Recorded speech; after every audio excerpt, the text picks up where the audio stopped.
we're making potato bites with an unexpected dash of flavor. This easy-to-make peppery watercress drizzle. We partially cooked the potatoes earlier to get them started, and now it's time to give them a char. Now you're gonna toss them with some olive oil. I want to give it a healthy drizzle. Beautiful. And you can add a little salt and pepper in there, yeah. And then just kind of gently toss them together. And while you're working on the potatoes, I'm gonna get started on this watercress drizzle that we're gonna put over the potatoes. I'm using watercress because I love it. It has a nice peppery flavor. Arugula would work great. Arugula, arugula. I think that sounds like one of those old car horns. I'm gonna add a 1/4 cup of olive oil. Whew.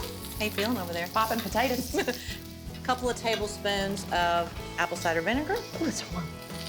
It's like you're getting facial over there on that grill. Yeah, it's good for the lungs. And then a tablespoon of Dijon mustard. A tablespoon of honey.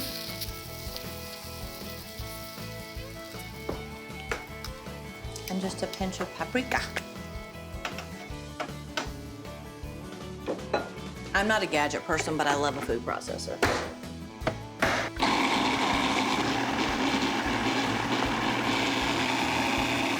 They're doing good. There's no lines yet, which I'm assuming means they need to stay there longer. Oh, look at that.